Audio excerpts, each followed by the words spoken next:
Ladies and gents, boys and girls, welcome to our next game walkthrough. This game is called Mulver. It came out in August 2008. I purchased my copy of the game in March 2013 for $15 US. What is Mulver all about? What kind of game is this? And who is this Mulver fellow? Well, you'll soon find out.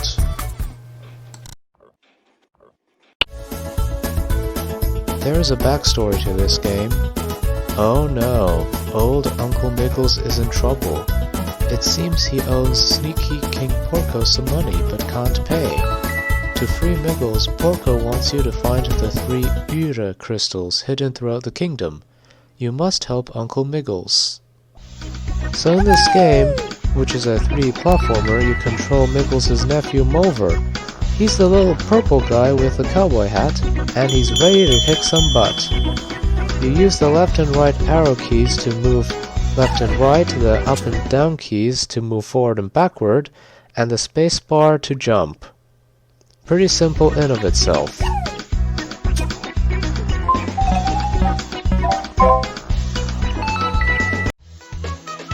Throughout each level you'll find golden coins laying around, and these coins have the face value of 10 Swedish crowns. Yeah. Wonder why the developer didn't go with his own custom-made play it safe design.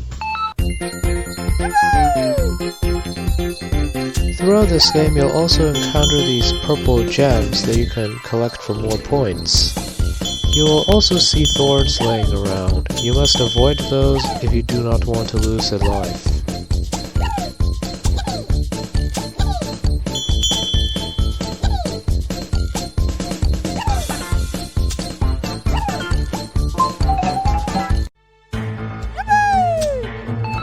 These blue creatures here are called grunts.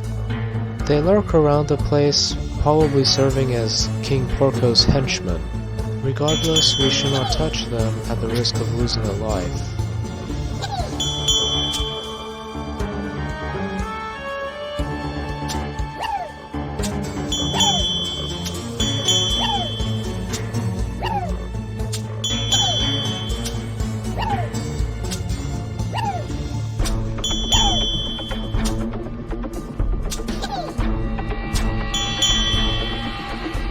These red grunts are smaller but they travel faster. We should also avoid them as well.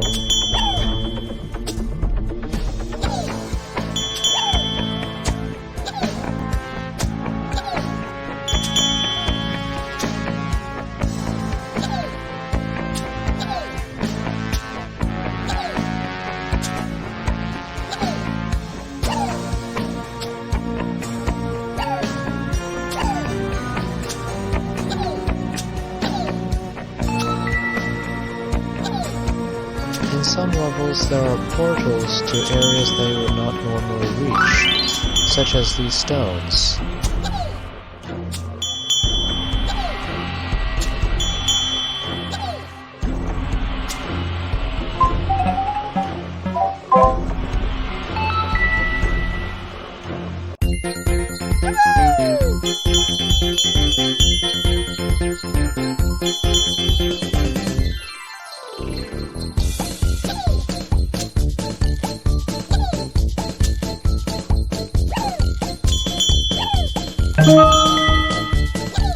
That sparkling coin made the bridge appear.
This is a special bonus level where we can collect as many gems as possible. When the time runs out, the platforms will disappear.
Whoa, great balls of fire with faces that look like they were drawn by a 4-year-old or something.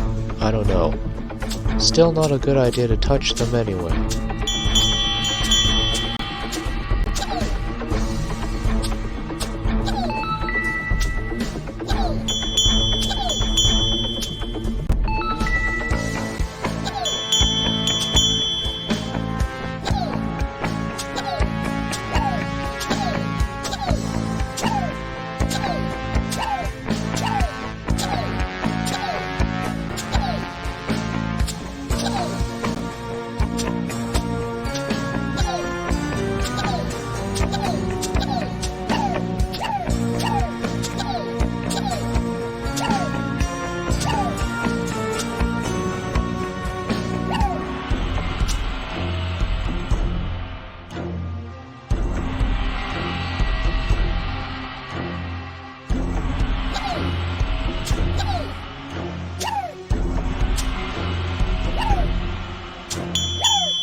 There's no way to get that gold coin up there.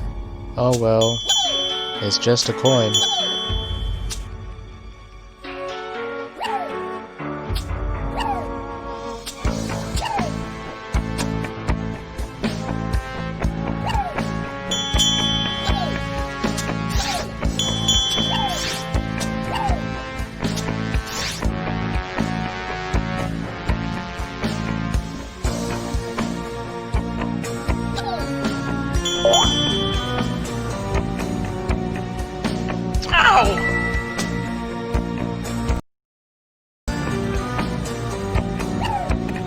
You might remember that it's said to step on both rocks to open the portal. The rocks are at the end of the level, and this is one of them.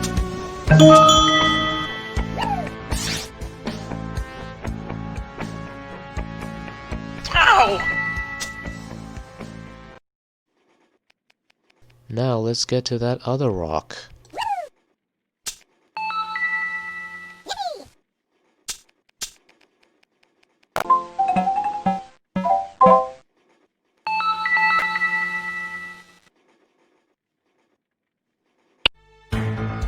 Oh gee, another fiery inferno level. Well, this time we're going to have to get 2 keys that are scattered throughout each end of the level.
On second thought, I'll get that coin on the return trip.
Having to wait every time will get kinda boring, so I'll skip over it.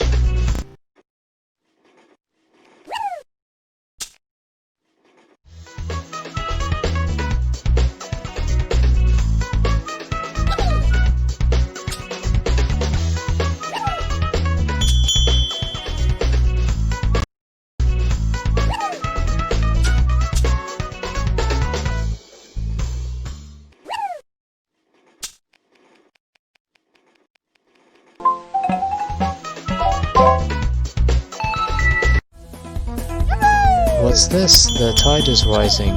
We're gonna have to run, quick!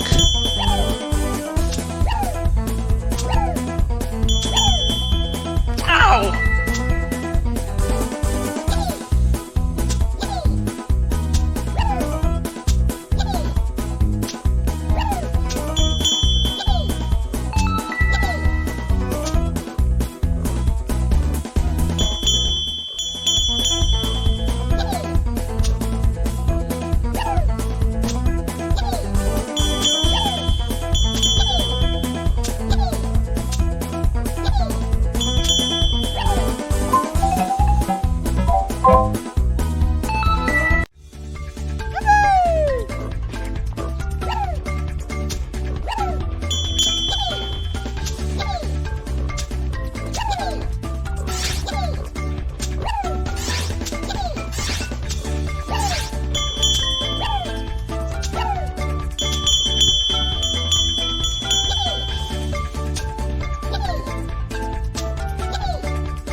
This puzzle involves flipping these 3 switches to activate the portal and turn this bridge up there towards the exit.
This is it. This is the very last level in the entire game.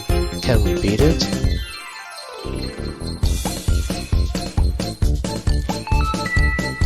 You can choose between 2 different challenges. The first challenge we're going to go through here is one where you're not supposed to jump.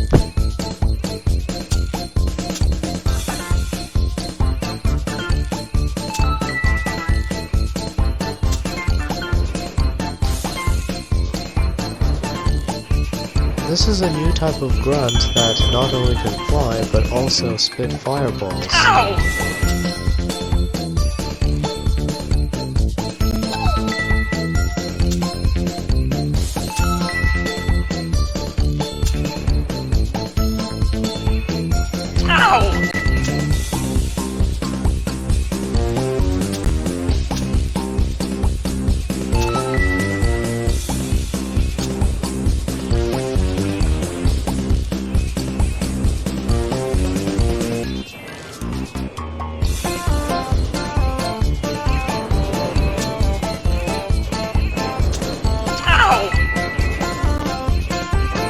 Yeah, when you lose all your lives, you are headed back to the level selection screen.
Now this is a time trial where I have to get all the way from point A to point B within a certain period of time.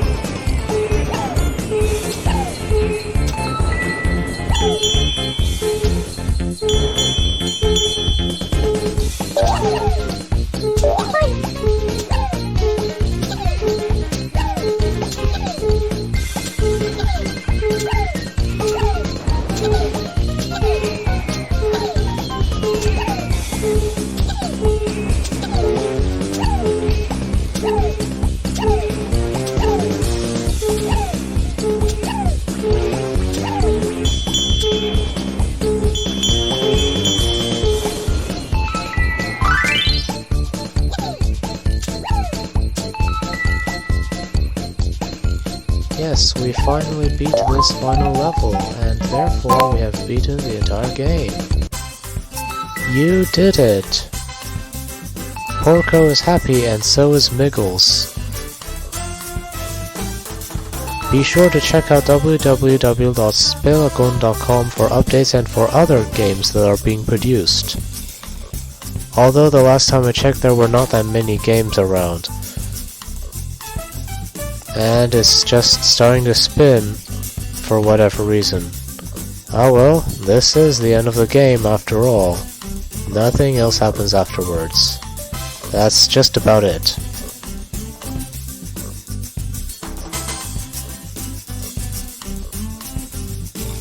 Well, what do I think of this game? What I liked was the relative simplicity of the controls. All you needed was to turn left and right, move forward and backward, and jump. Only 5 and that's it. Marble Blast and Doofus Longears make use of 10. What I didn't like was how short the game was. The entire game took less than an hour to beat. There are only 15 levels, plus 3 bonus levels as of this writing. They are not available at the moment because Spelagon.com is offline, so I cannot access the servers. An archive of the Spelagon.com website from 2007, the last time I checked, even said the final product would have 20 regular levels plus 5 bonus levels, but even then it still doesn't seem enough, especially given the shortness of said levels. Why does there have to be so few levels for $15? It is technically possible to make new levels in Mulver, albeit using Blender. I recall this from a conversation I had with the developer. Even then, not everyone has the technical sophistication to do so. Because of its brevity, I feel that the $15 price tag is too extravagant and the game is not worth that amount. As far as the game itself is concerned, it was fun while it lasted. In a nutshell, this isn't a bad game per se, I just wish it had more levels so as to justify the $15 price tag. Wanna hear some anecdotes? I do remember way back when this game was being developed. The developer made beta versions available for use. The first version I recall trying out had 5 levels. The 5th and final level of this version had no visible exit. Also, if you ran out of lives, you would have to start all over again. The second version had 8 levels and allowed one to lose all his or her lives without resetting the game. The final 8th level was even solvable, and when you beat the game, you would be greeted with a message saying that you could obtain more levels from the official website. In both pre-1.0 versions, Mulver did not have a hat, a lasso, or hands. His model also was not animated. Well, I guess it's the end of Mulver. I'm Joseph Nolet, and I'll see you next time.